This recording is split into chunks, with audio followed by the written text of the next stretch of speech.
उत्तर प्रदेश में समाजवादी पार्टी और राष्ट्रीय लोकदल के बीच में गठबंधन है,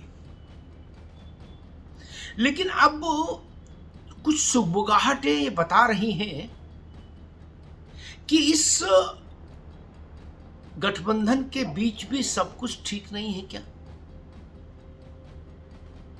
क्या समाजवादी पार्टी और लोकदल, राष्ट्रीय लोकदल अलग अलग दिशाओं में जाने को तैयार हो गए हैं?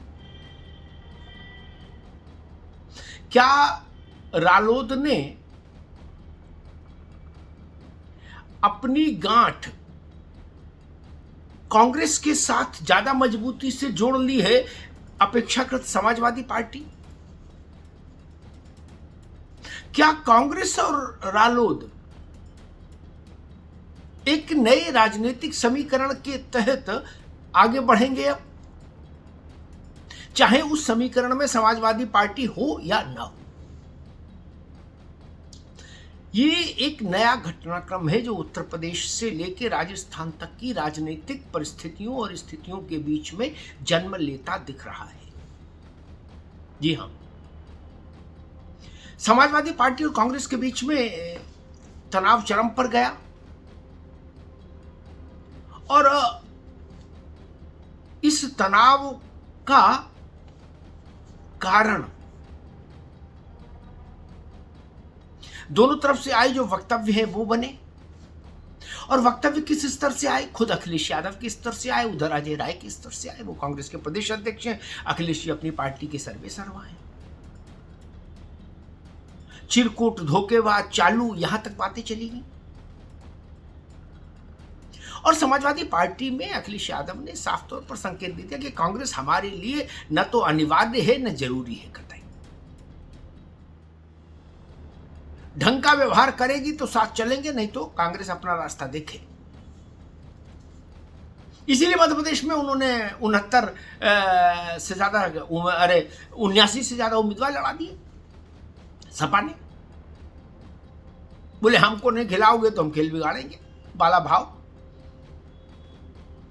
लेकिन इसी क्रम में जब कांग्रेस ने कहा कि समाजवादी पार्टी को कोई गलतफहमी हुई होगी, राज्यों में हम गठबंधन कर ही नहीं रहे हैं और INDIA का जो फॉर्मूला है, जो उसका स्वरूप है, वो केवल लोकसभा चुनाव तक सीमित है, लोकसभा के लिए है, राज्य विधानसभा के चुनावों के लिए नहीं है। यहां हम गठबंधन नहीं करेंगे, ये समाजवादी पार्टी को तर्क दिया था कांग्रेस ने। लेकिन कांग्रेस ने राजस्थान में RLD को एकोमोडेट कर लिया। RLD गदगद। RLD कह रही है कि भाई हमारा और कांग्रेस का तो गठबंधन है और अच्छा चल रहा है गठबंधन। पिछली बार भी हमारा विधायक मंत्री था और साथ में वो अखिलेश यादव को सलाह भी दे रही है RLD कि भाई गठबंधन में थोड़ा संयम से काम लेना चाहिए अखिलेश जी को भी। लो, अखिलेश यादव की पार्टी समझ रही थी कि वो और RLD एक होकर कांग्रेस का मुकाबला करेंगे। RLD ने अपनी पोजीशन थोड़ी अलग कर ली। उसने कहा नहीं, हमारा और कांग्रेस का अच्छा चल रहा, अखिलेश यादव जाने अपना, समाजवादी अपना जाने, हमारा तो कांग्रेस से अच्छा चल रहा है और आगे भी चलेगा। यहीं से कहानी शुरू होती है, यहीं से सियासत शुरू होती है। क्या जयंत चौधरी समाजवादी पार्टी को छोड़कर भी कांग्रेस के साथ जा सकते हैं, जाने का मन बना रहे हैं? क्या कांग्रेस ने ऐसा कोई प्रस्ताव जयंत को दिया है कि आप समाजवादी पार्टी को छोड़ो, आप हमारे साथ चलो, हम आपको राजस्थान से लेकर हरियाणा से लेकर उत्तर प्रदेश तक सब जगह कुछ ना कुछ एडजस्टमेंट करेंगे? ये बड़ा खेल है सियासत में, कौन किसका दोस्त और कौन किसका दुश्मन। जहां फायदा वहां आदमी खड़ा होता है, नहीं तो जयराम जी की।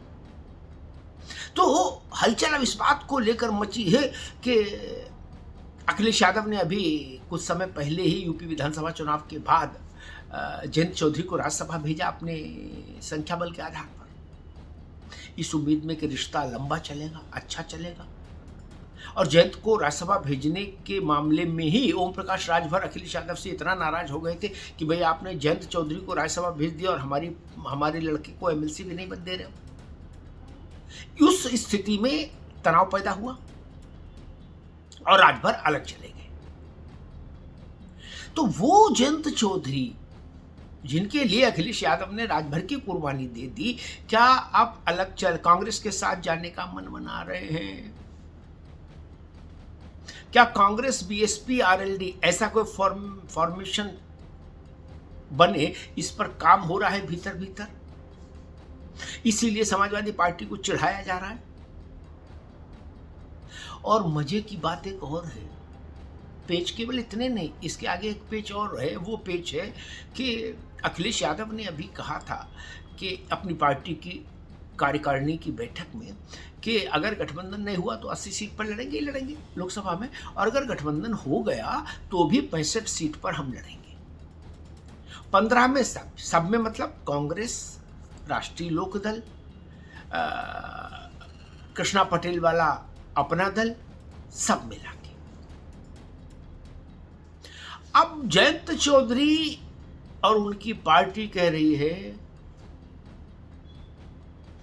जो सूत्र बता रहे हैं वो ये कि वो कह रहे हैं कि 12 तो हम ही को चाहिए लड़ने के लिए, और अखिलेश यादव को मन बड़ा करना होगा अगर गठबंधन रखना है हमसे। यानी लोकसभा की 12 सीटें। अब ये मांग भी ये बताती है, कई बार होता है राजनीति में कि ऐसी मांग रख दो कि जो पूरी हो नहीं सकती तो बाहर जाने के लिए एक रास्ता मिल जाता है, एक तर्क मिल जाता है कि हमने मांग रखी, हमारी मांग नहीं मानी, हमने पार्टी छोड़ दिया, गठबंधन छोड़ दिया, गठबंधन तोड़ दिया। क्या आरएलडी ने इसीलिए मांग रखी है कि 12 सीटें तो हम ही को चाहिए?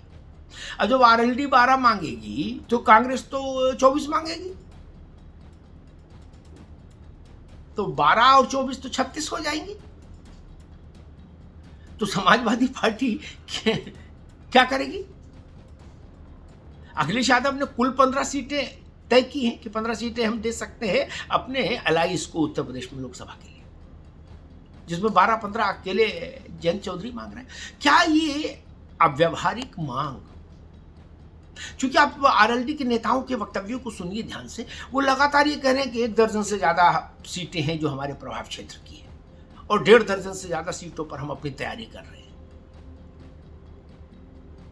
राष्ट्रीय लोकदल और दर्जन भर सीटें, थोड़ी ज्यादा बड़ी मांग हो गई ना। लेकिन अब मांग तो मांग है,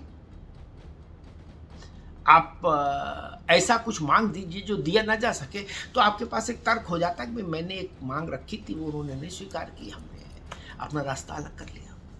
तो इसलिए मैं कह रहा हूं, इन सब कड़ियों को अगर आप जोड़ें, अखिलेश यादव को कांग्रेस ने इंटरटेन नहीं किया मध्य प्रदेश में 4 सीट देकर भी। वहीं आरएलडी कह रही है कि हमारा कांग्रेस से अच्छा गठबंधन चल रहा, कहीं कोई समस्या नहीं, हम सब लोग मिलकर काम कर रहे हैं, उत्तर प्रदेश भी और उत्तर प्रदेश के बाहर। राजस्थान में आरएलडी खुश है कांग्रेस से।